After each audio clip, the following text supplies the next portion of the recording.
Hello friends, स्वागत है आपका स्पर्श पीएससी के इस यूट्यूब चैनल में। दोस्तों, करंट अफेयर्स के इस वीडियो सीरीज में आज हम इस सप्ताह के राष्ट्रीय एवं अंतर्राष्ट्रीय परीक्षोपयोगी महत्वपूर्ण तथ्यों पर चर्चा करेंगे। इस वीडियो सीरीज में हम वीकली एवं मंथली करंट अफेयर्स पर चर्चा करते हैं एवं प्रश्नों के माध्यम से महत्वपूर्ण तथ्यों की व्याख्या करते हैं।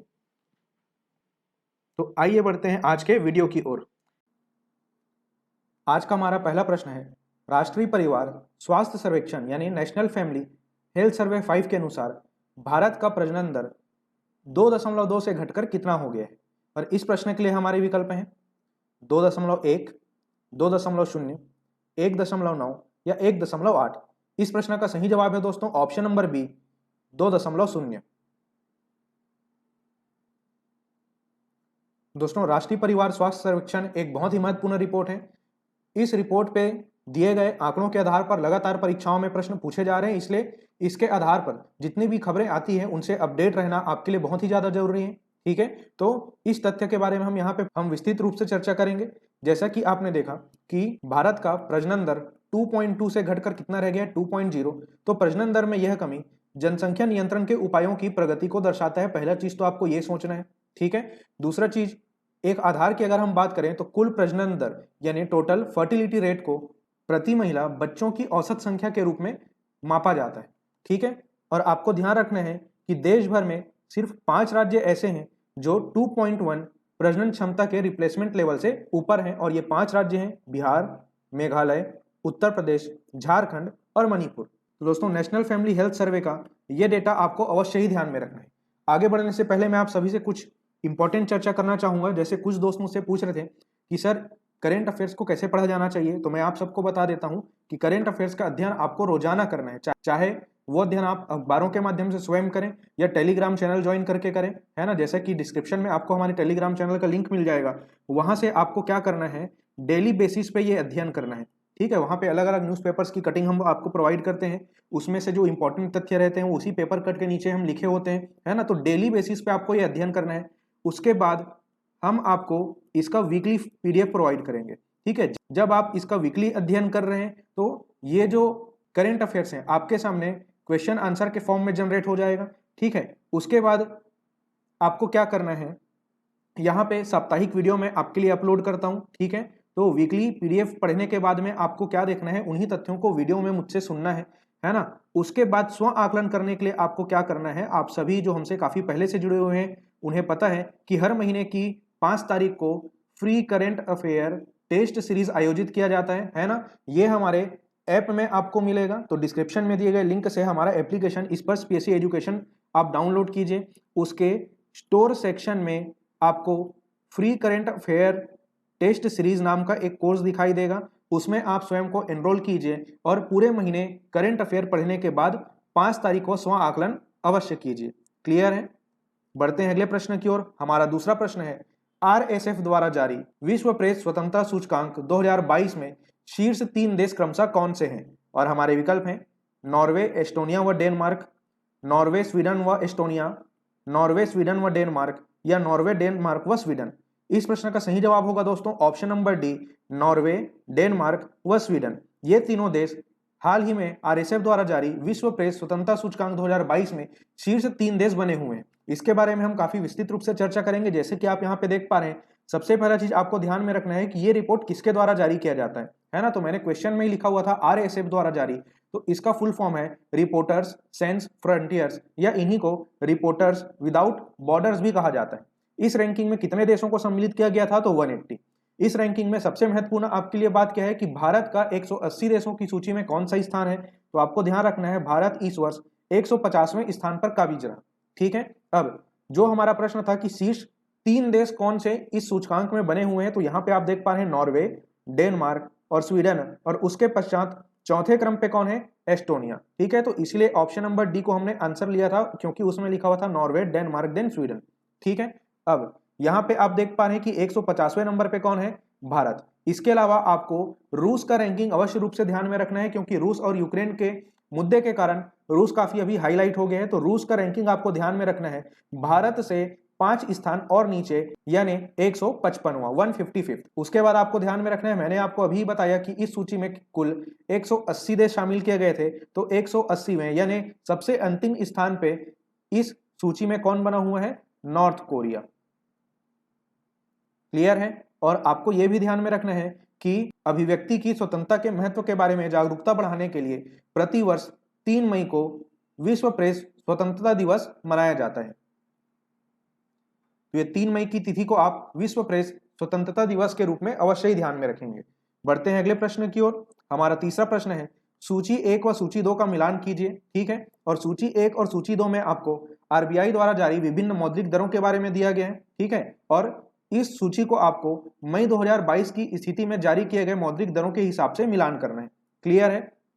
तो सूची 1 और सूची 2 आपके सामने है। और दोस्तों इस प्रश्न के लिए विकल्प निम्न है। तो सबसे पहले आपको ध्यान में रखना है कि रेपो रेट वर्तमान स्थिति में 4.40% है।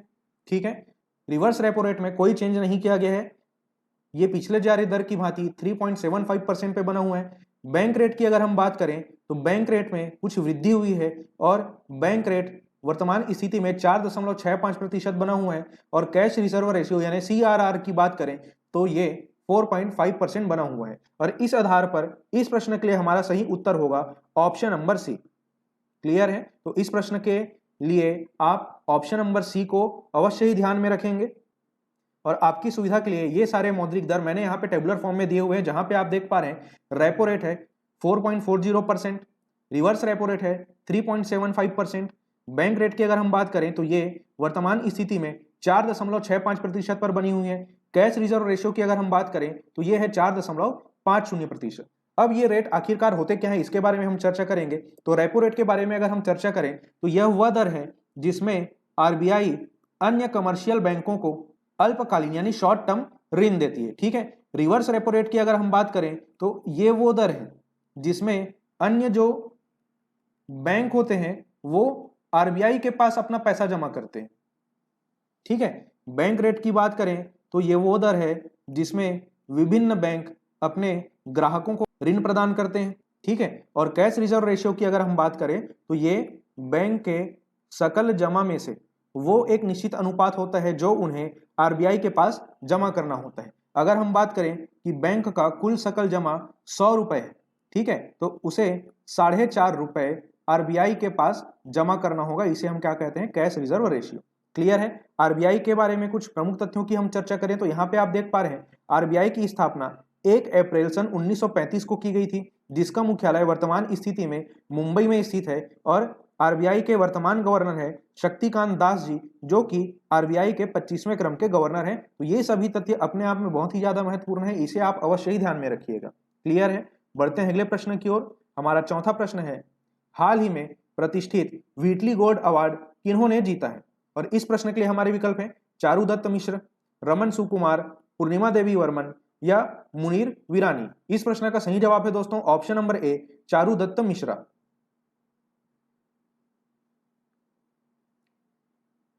तो दोस्तों चारुदत्त मिश्रा जी के बारे में हम चर्चा करें तो ये प्रसिद्ध हिम तेंदुआ विशेषज्ञ और वन्य जीव संरक्षणवादी हैं, जिन्हें हाल ही में प्रतिष्ठित व्हीटली गोल्ड अवार्ड दिया गया है।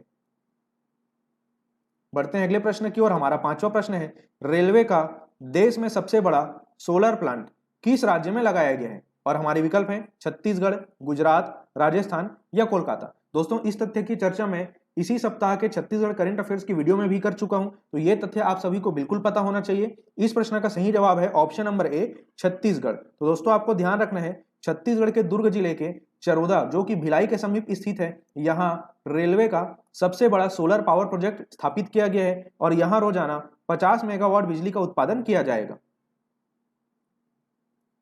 हमारा छठवां प्रश्न है, विश्व प्रेस स्वतंत्रता सूचकांक 2022 में शामिल 180 देशों में भारत का कौन सा स्थान है? दोस्तों ये तथ्य आपको मेरे विकल्प प्रस्तुत किए बिना ही पता होना चाहिए, क्योंकि इस तथ्य की चर्चा हम 2 प्रश्न पहले ही काफी अच्छे से कर चुके हैं।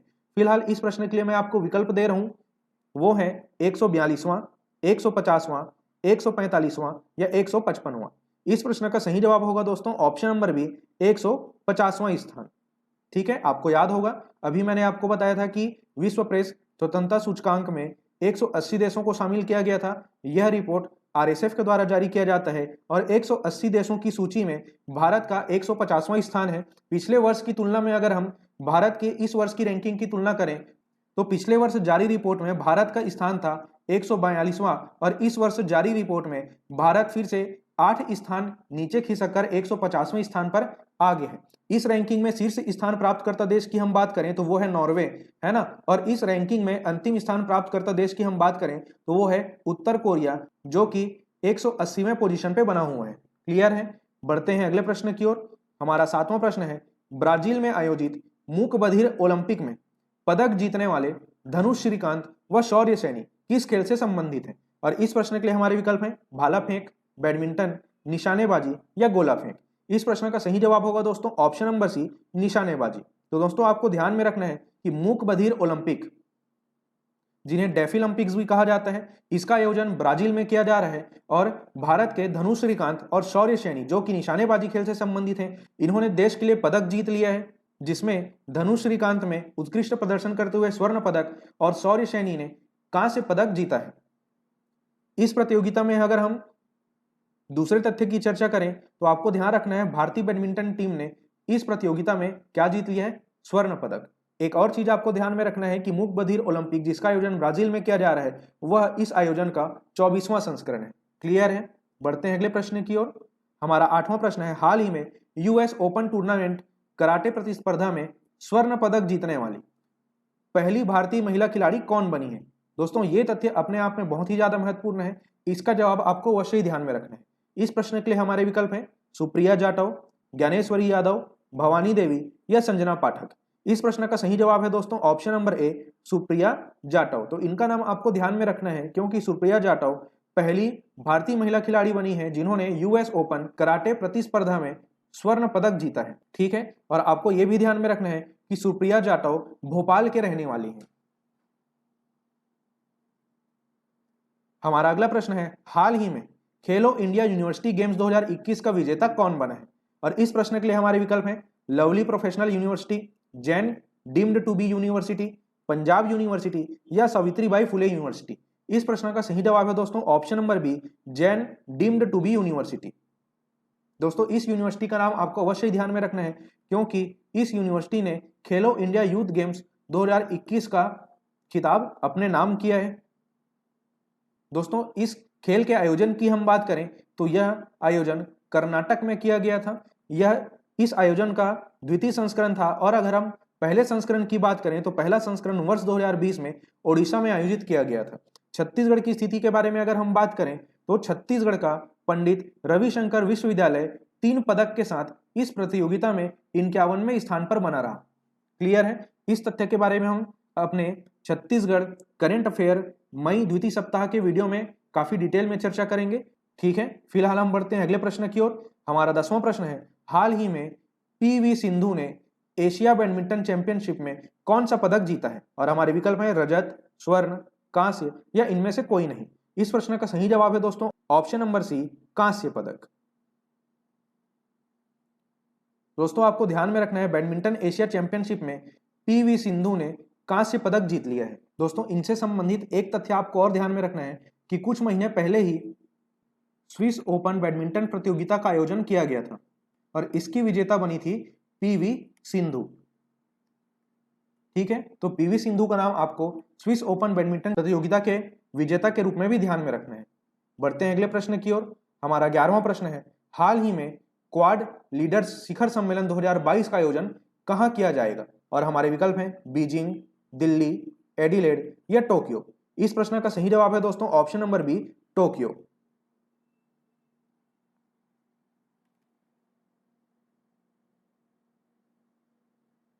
दोस्तों आपको ध्यान रखना है क्वाड्रिलैटरल सिक्योरिटी डायलॉग यानी क्वाड देशों के नेताओं का शिखर सम्मेलन 24 मई को जापान के टोक्यो में आयोजित होने वाला है। और क्वाड के सदस्य देशों की बात करें तो आपको 4 देशों का नाम अवश्य रूप से ध्यान में रखना है, भारत, जापान, ऑस्ट्रेलिया और अमेरिका। इन 4 देशों का नाम आपको ध्यान में रखना है कि ये क्वाड के सदस्य देश हैं और इस शिखर सम्मेलन में 24 मई को इन्हीं 4 देशों के राष्ट्राध्यक्ष हिस्सा लेंगे।